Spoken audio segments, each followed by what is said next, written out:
Coucou tout le monde et bienvenue à Nanou Qu'est-ce qu'on mange? Aujourd'hui, je prépare un petit dessert très rapide qui est quand même bien plaisant à manger l'été parce qu'on peut le faire à différentes saveurs et c'est quelque chose qui est assez rafraîchissant.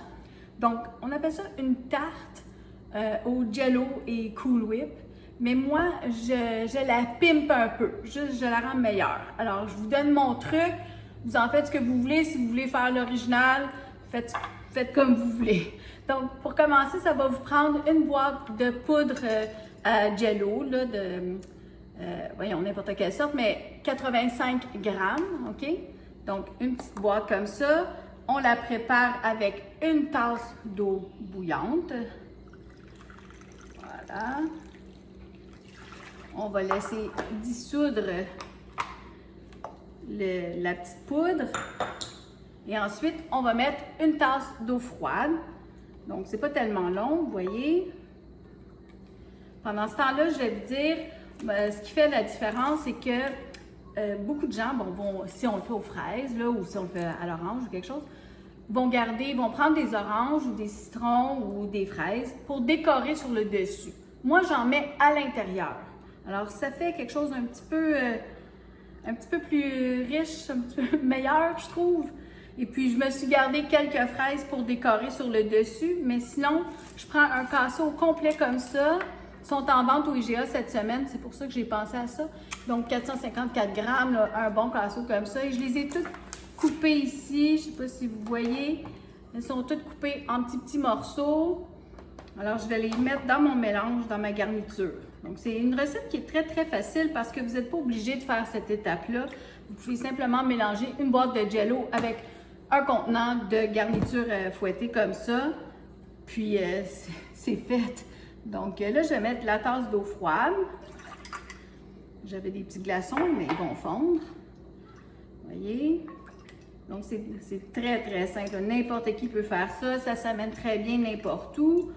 La seule chose, c'est qu'il faut prendre le temps de la laisser figer dans le frigo. C'est mieux toute la nuit si vous êtes capable, mais au moins un 6 heures, OK? Donc, j'ai tout fait fondre mon Jello. Voilà. Je vais prendre mon bac de garniture à fouetter. Ça, c'est la marque Great Value, mais n'importe quelle sorte, ça fait la même chose, là. Donc, un contenant comme ça, puis c'est au congélateur qu'ils vendent ça. C'est 1 litre. Alors, faites-le dégeler le soir. Assurez-vous que votre garniture, elle est bien dégelée, OK? Donc, on met le pot au complet. Puis là, je vais prendre mon fouet parce que je veux le fouetter dedans. Je veux que ça soit lisse. Comme ça. C'est vraiment pas compliqué, vous allez voir. Ça prend pas une mixette faire ça. C'est léger, léger, léger. Mais vous pouvez le faire avec la vraie crème à fouetter. Si vous faites ça, ben tant mieux pour vous. Mais moi, je vous dis, c'est une petite recette rapide. C'est tout ce que j'essaie de faire et de vous montrer. Ce sont des choses rapides que tout le monde aime, ou du moins, beaucoup de gens vont aimer. Donc, vous voyez, là, c'est déjà presque tout fouetté. Je vais juste vous rapprocher un peu. C'est de ça que ça a de l'air. Donc, c'est quelque chose qui est sucré. C'est pas nécessairement pour les gens qui souffrent de diabète ou de cholestérol. OK? Donc, je ne vais pas me faire chicaner. Mais encore là, vous pouvez prendre la garniture légère. Vous pouvez prendre le Jello léger aussi. Donc, vous n'êtes pas obligé de faire ça riche comme ça. Donc, je mets mes fraises, moi, OK? Je sais que les recettes qu'on trouve ne mettent pas des vrais fruits dedans. Moi, je vous dis, c'est meilleur. OK? Donc, moi, j'ai pris un contenant au complet que j'ai coupé. Je me suis réservé là, 2 fraises. Il y en a une qui était pas mal grosse. Mais c'est ça, elles étaient super belles. Oui, IGA cette semaine par chez nous, sont en vente. Donc, je mélange ça dedans. Et pendant ce temps, ma croûte, et encore là, comme je vous dis, pour aller vite, j'ai acheté une croûte déjà toute préparée. Donc, vous pouvez prendre la croûte à tarte gramme ordinaire. Vous pouvez prendre celle au chocolat. Moi, aujourd'hui, j'ai choisi celle au chocolat. Je trouve que chocolat et fraises, ça va bien ensemble.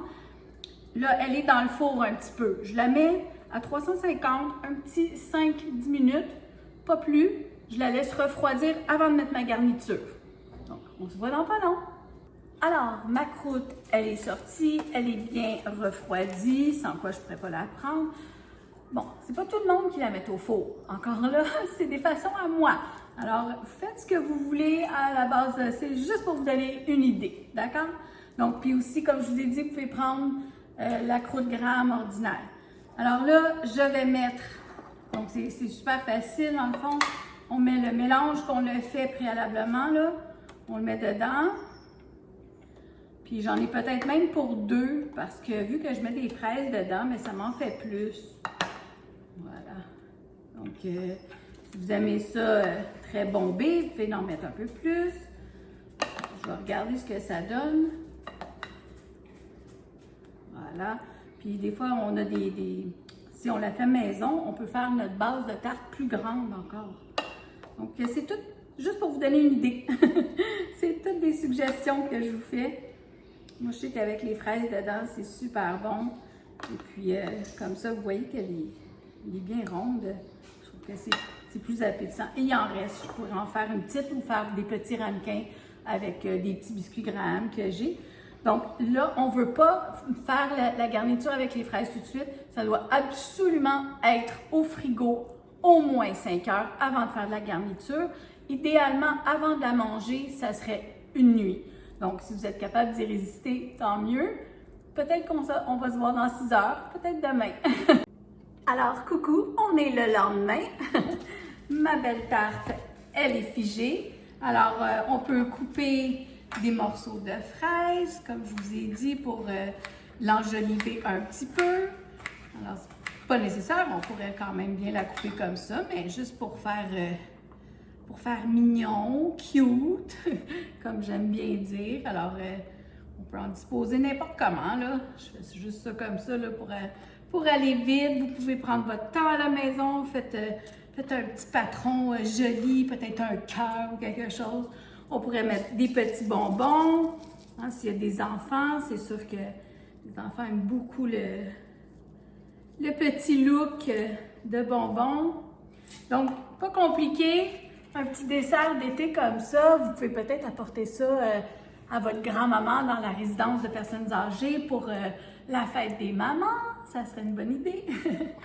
Donc voilà, je vais me prendre un petit morceau juste pour vous montrer.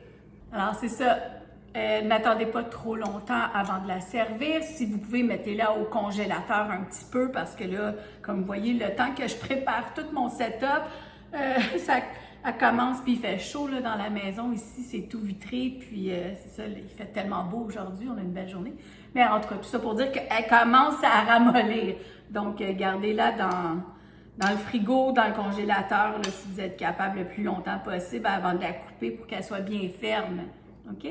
Donc, santé tout le monde, puis si vous faites ça pour la fête des mamans, puis vos grands-mamans, ben, bonne fête des mères. C'est tellement bon.